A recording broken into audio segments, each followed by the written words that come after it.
I'm going to spend the little bit of time we have this morning talking about a subject that's fascinated me most of my adult life, which is ultimate human performance. What does it take to be your best when it matters most? And I want to start out by giving you a little background on how I got interested in this topic, where it came from. And that story starts when I was 30 years old, and I got Lyme disease, and I spent about 3 years in bed. And if you guys don't know what Lyme disease feels like, it's sort of like the worst flu you've ever had crossed with paranoid schizophrenia. So physically, I was completely destroyed. I could barely walk across a room. Mentally, it was even worse. My cognitive function was so reduced, I lost my ability to spell, I lost my short-term memory, I lost my long-term memory, I couldn't work, I couldn't do much of anything besides lie on a couch and moan. And after about 3 years of this, the doctors actually had to pull me off medicine. My stomach lining started bleeding out, I was having a bad reaction to the drugs, and nobody knew if I was ever going to get any better.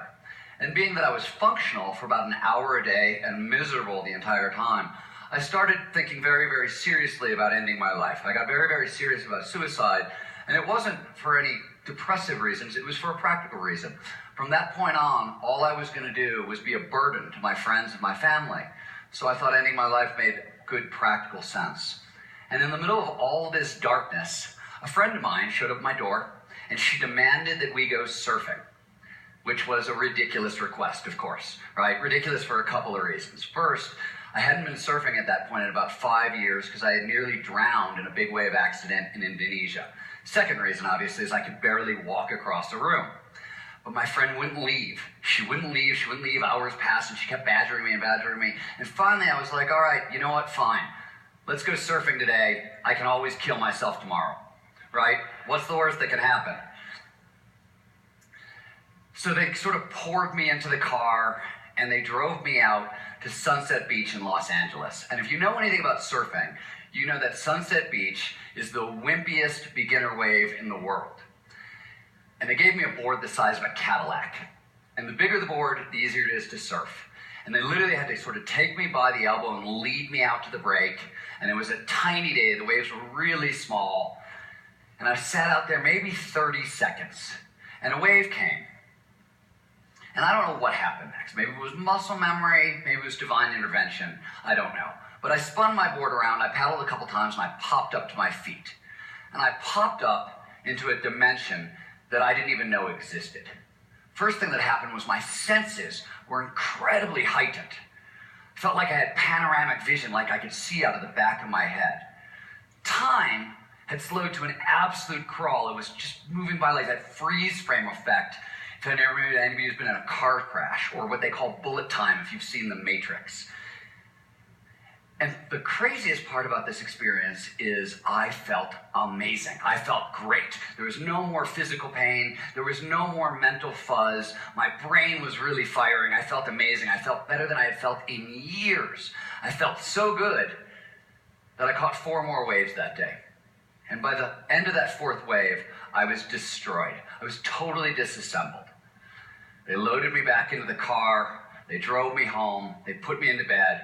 And people actually had to bring me food for the next 14 days because I was so sick and so worn down by my experience that I couldn't stand up and walk 50 feet away to my kitchen to make a meal. And on the 16th day, which was the day I could walk again, I got back in my car. I actually got a ride and went back to the ocean, and I did it again. And over the course of about 6 to 8 months, when the only thing I was doing differently in my life was going surfing, and all the other time I was just lying on a couch and moaning mostly, I went from about 10% functionality up to about 80% functionality. And I had no idea how that was possible, right?